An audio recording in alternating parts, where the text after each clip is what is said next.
All right, I'm gonna get going, y'all that are eating, or if you still want to eat cookies and stuff, just keep eating.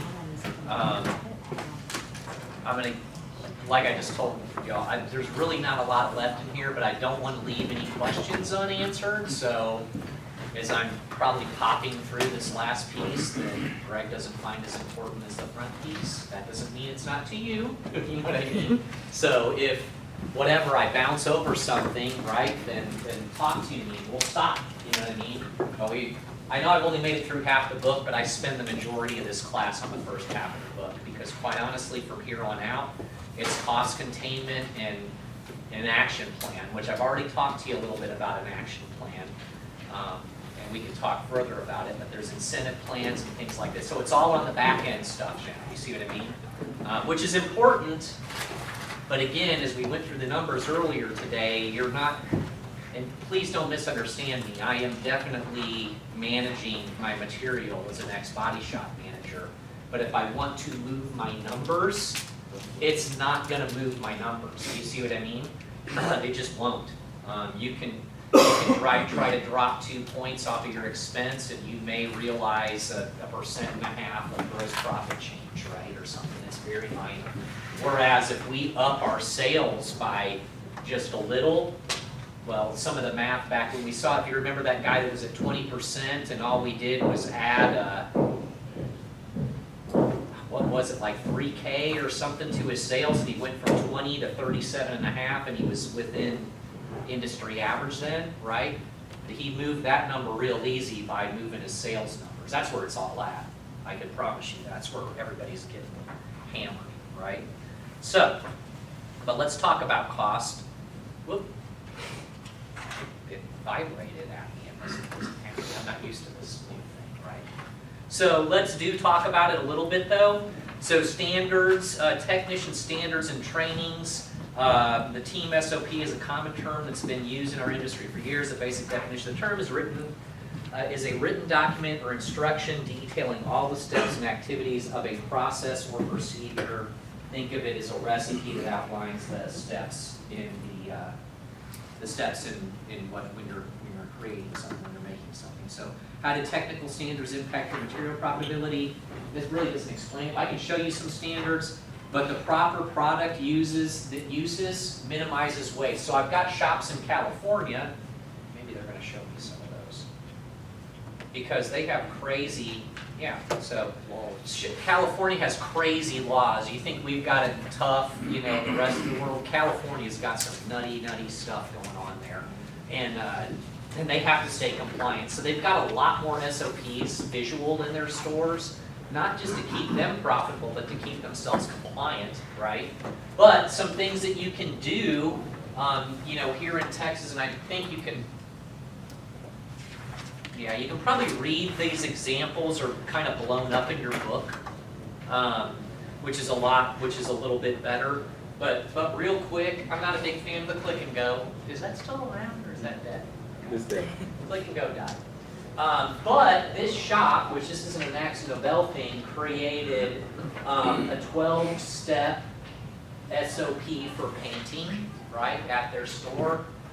Here's another one for the refinish process. I've got stores in California that have buffing SOPs down on poster boards that are up in their shops, that both in Spanish and English, which we could make an argument for in Texas as well, that explain to them, well, like buffing, for example, we don't dry sand, right? Or you may or may not, but you shouldn't, right? We don't wet sand, we should dry sand. So at this shop in California, it says, here's our dry sanding procedure. It tells them what grit to use, it tells them all those things, and they're supposed to follow that SOP. Does that make sense? It's a cost containment issue and a SOP following issue. Same thing with all of these type of stuffs, right? On the technical side of things, and I am not that guy for that, but between UYL and our technical team at AXO, we can pretty much provide you with any kind of technical SOP that your painters need, right, when it comes to painting a car, right? Or what procedures they say you should use to apply our pearl or whatever it might be, right? It'll have that down there. And that way you can show your painter that no, just because you've been doing it this way forever, that doesn't mean that, you know. Sometimes painter are a lot like insurance companies. They think they're smarter than the people that created the stuff, right? So OEs think, or the insurance companies think they're smarter than the engineers at the OE level. Painters think that the guys who made the process for painting a car at AkzoNobel and PPG and Exalta, that they don't know what the hell they're talking about. I got news for you. Those people know more than your painter knows. Okay, so if your painter's off the reservation, then manage your shop and get your painter back on the reservation. Nothing ticks me off more than technicians who run the shop. And if you're letting that happen at your shop, that is your own damn fault, right? Period. The end, right? So don't ever let that happen. And damn sure don't let them tell you that they don't care what the SOP says from the manufacturer. Again, there's people much smarter than them making these SOPs up, right? Not Johnny bench chemist at the dealership shop or whatever it is. You with me? Okay. All right, so again, I'm not a technical genius, but there is some good stuff in here. By the way, we do have templates for these things. If this is something that you wanted to start creating at your house, SOPs and things like that, we can help you. I have SOPs on every single process that you could imagine, all the way from taking the car into your shop to delivering the car. The SOP obviously isn't going to be exactly what you do, but it's close enough where you could take it, not reinvent the wheel, and edit it to match your shop, which is a hell of a lot better than starting from scratch, right? So all that stuff's available, well beyond just paint. That stuff's out there for everything, and we've got the files to share with you. By the way, it's easy for me to share a file. It's still not that easy to create an SOP, right? Even if I give you the how to do it piece, right? It still takes time, is what I'm saying. It's not a magic bean, okay?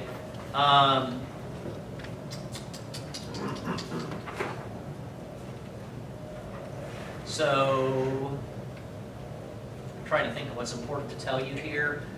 So there are huge disadvantages to not having SOPs in your repair center. I'm not going to make you answer that question, but if you don't have them, both technical and or possibly just your written ones, you really should start looking at putting those together.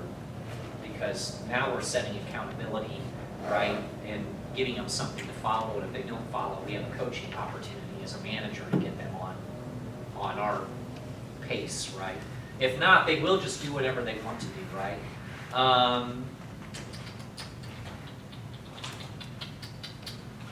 Really, that last piece, if you get SOPs, defined technical SOPs, and you get them in place and your people follow them, you will be more profitable because you will use less stuff. You will have less redos, which is a profitability killer, right?